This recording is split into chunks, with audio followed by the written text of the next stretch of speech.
Good morning mga kumars! Cooking time again! Magluluto na naman tayo for today's ulam. Ngayon naman, mag-fish tayo. Yan, mga kumars, magpapakulo muna tayo ng water. So, kakaiba yung ating ulam for today's ulam, mga kumars. Lalagyan natin to ng suka, mga kumars. Yan, suka.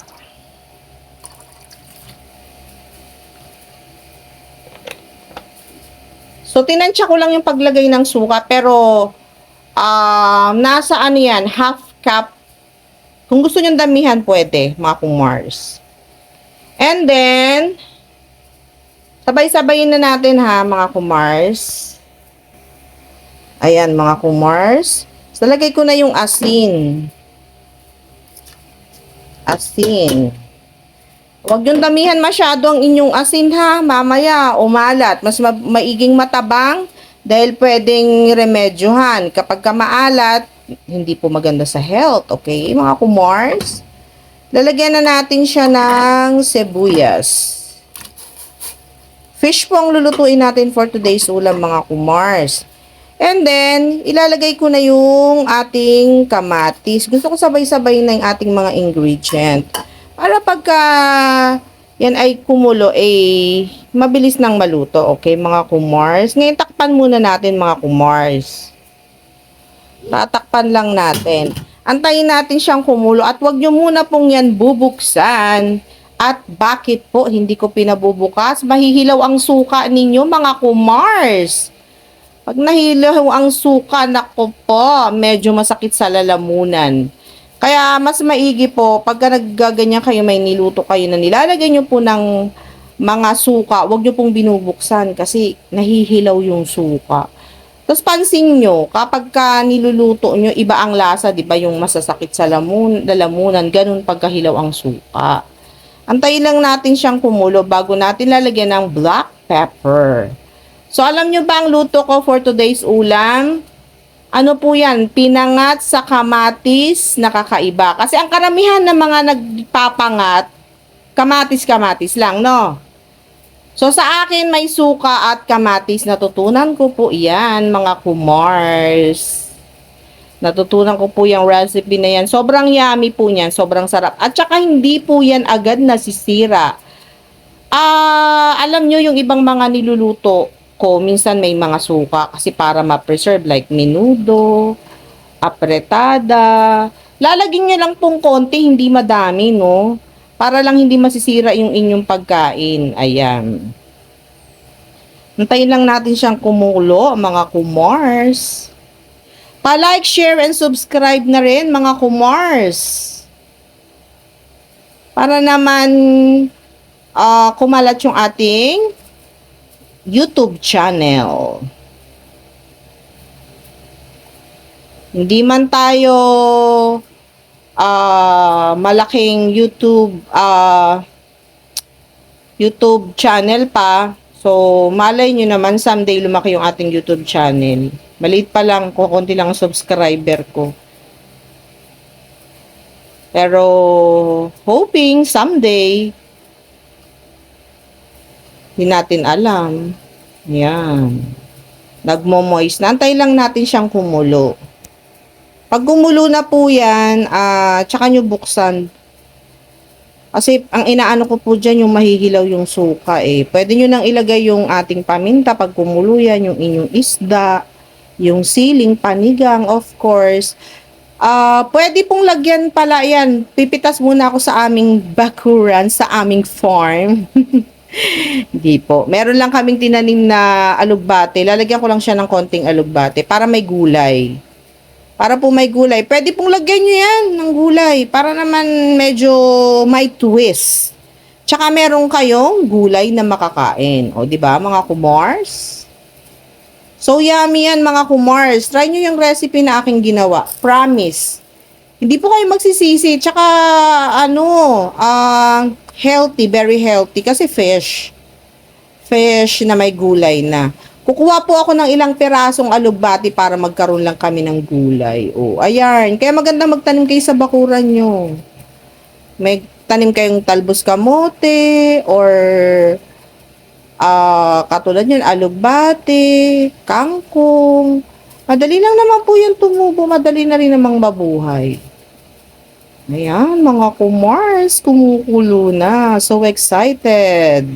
Excited na ako mga kumars. Meron din akong isdang pamprito, yung loro.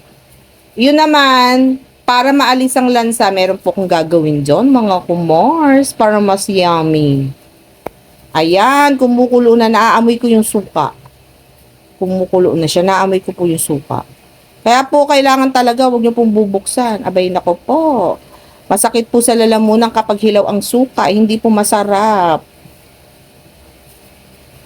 Ayan, ganyan lang po, napakasimple lang naman yung ating niluluto for today's ulam. Kahit sino kayang-kaya yan. Kahit sino kayang-kaya yang aking niluluto. Huwag niyo po munang bubuksan ha, mga kumars. Pag ganyan kumukulo, hayaan niyo munang kumulo ng gusto para maluto maigi yung kamatis, yung sibuyas.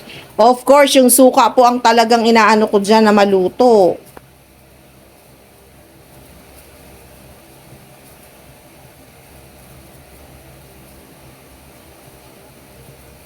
Antay lang natin muna siya ng mga at least 2 minutes pa bago ko buksan. Ayan, mga kumars, kulong-kulo na. Oh, wow. So, bango. Bango na, mga kumars, ha. Wala pa man. So, lagay ko na yung ating isda. Lagay na natin yung ating isda. Tapos po, lagay na natin yung ating paminta. So, ayan. So, bango, ha, mga kumars. Lalagay ko na po yung ating siling panigang. Sabay-sabay na siya. Lagay lang natin ng ganyan. So, bango mga kumars. Ang bango-bango na. Tatakpan ko lang mga kumars. So, meron na po akong nakuhang alugbati. Konti lang. Para may gulay. So, kakaiba yung ating pinangat. Mga kumars, sobrang yummy. Meron pong alugbati yan, mga kumars. Meron po. So, yummy. Nakakuha tayo ng alugbati na mitas. Hindi pa kasi makapal yung aming alugbati. Ano po yan? Tinanim lang po yan sa paso. So, ayun lang. E di kailangan meron talaga kayong pag ganun, meron kayong diskarte. Kasi kung nakabili man kayo ng gulay, halimbawa, talbos kamote, tusok nyo lang sa paso. O kaya alugbati or ganun. Para makatipid tayo, mga kumars, napakamahal ng bilihin. Ay nako, sobra. Mga kumars, sobrang yummy niyan. Promise, ang bango-bango na niya. Sobra pong bango. Try nyo yung ating pinangat ha.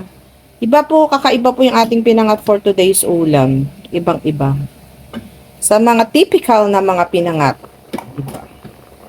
So, bango na, diba? Bango, ayan. Pakita ko na sa inyo. Ayan, mga kumars. Sobrang yummy.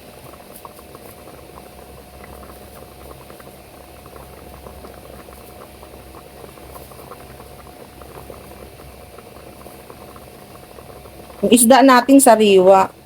Meron po naglalako ng isda. Bumili ako. Doon ako suki ko yun.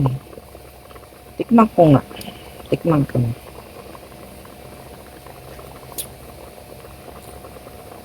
Sarap. Sarap. Lagyan natin siya ng konting patis. Medyo matabang para sa akin. Matabang pa para sa akin. Ayan mga kumars, lagyan natin ng konting patis. Alam nyo, nakaka-add ng flavor yung patis. Medyo mas yummy siya lalo. Mas yummy. Mas sasarap. Hindi kasi ako naglalagay mga kumars ng mga magic sarap, betchin. Yan, lalong sumarap.